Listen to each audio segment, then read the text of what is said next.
From the training folks and getting the vehicle prepared, from the people down at the Cape. During the mission, we had equally good support from all the ground units, and the crew that I took with me on 51G was superb. They like to get up in the middle of the night and walk out with all kinds of photographers waiting for you and flashing lights to make you blind when you tried to stumble into the trailer, and then we were on our way.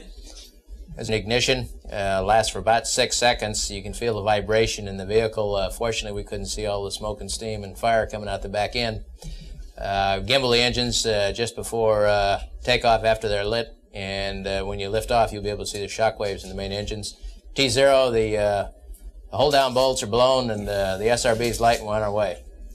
I personally got a chance to see the tower glide by out my peripheral vision, and then the roll shortly after tower clear, and if you look closely there, you can see the diamond shock waves in the exhaust of the main engines. John Young said after he came back from Flight 1 and saw the movies of that Eddie Shearer, was glad he couldn't see all that flame and smoke, or he'd been a whole lot more concerned during liftoff.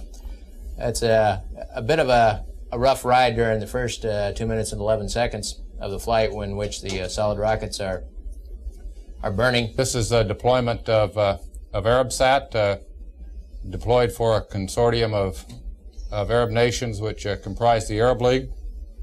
And again, you can see there's a level of intensity here associated with doing one of these deployments. We recognize the importance of these things and their value.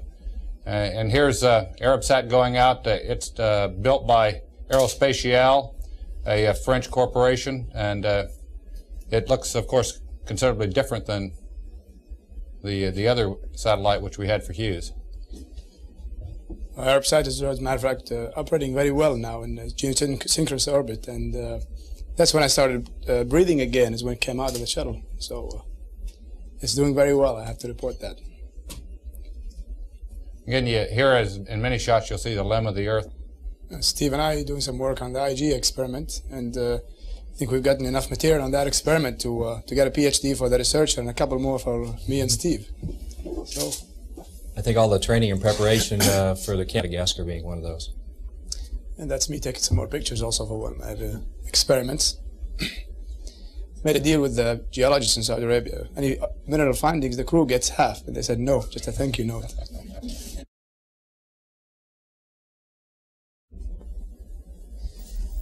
Okay.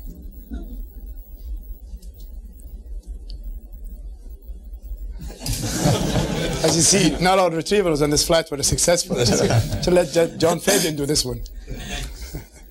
In fact, with Sultan, we fought very much to have our food, and even when we were both of us fighting very much, we were not all the time very successful.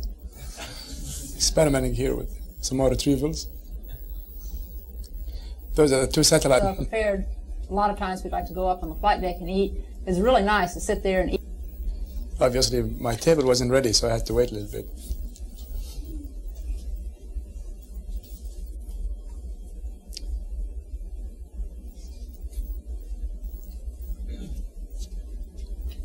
But the food was really good, and I think mealtime was one of the high points of the day.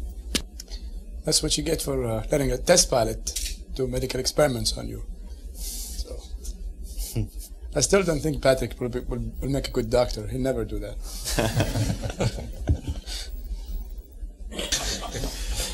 So when I did my famous 1,500 miles all in one shot,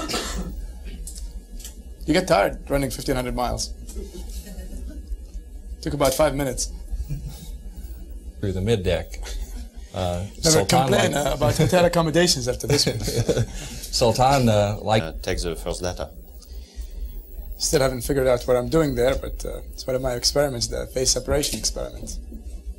And I have to report also, like Patrick did, all the data we came back with came out really great. They did make a photographer out of me, and I'm trying to forget everything I learned.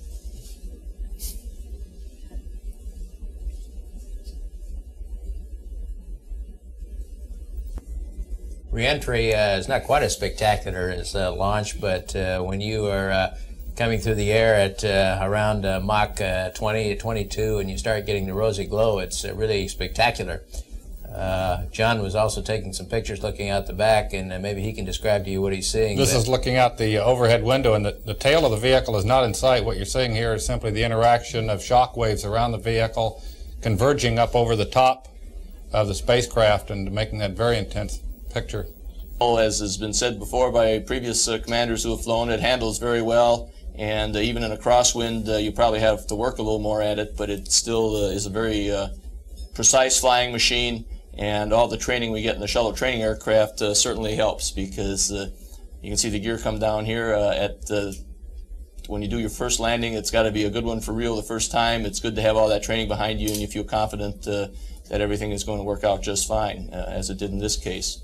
We touched down and pretty lightly bounced just a little bit, got the nose down, and we'd, by design, tried to do almost a max braking. They wanted 10 to 12 foot per second braking rate as we touched down. The lake bed was a little bit soft, and you can see when we start getting on the binders, there's a pretty good cloud of dust being kicked up behind it. We, I guess, have the record now for the shortest stop from wheels down to stop was 7,400 feet. And the braking profile was right on what they expected. It varied between 10 and 12 foot per second, almost all the way to touchdown. I mean, all the way to stop. Once we got stopped, we have to go through a few post-flight checklist items and shut down the APUs and the like, reconfigure the GPCs, and then it's time to get out and take a shower. Here we're coming down the steps. I almost pulled a Gerald Ford. We meet our boss, George Abbey, and everybody came through the flight in really great shape. As you can see, everybody's down, bouncing around, and sad the flight's over, but also happy to be back, and we were very pleased with the whole mission.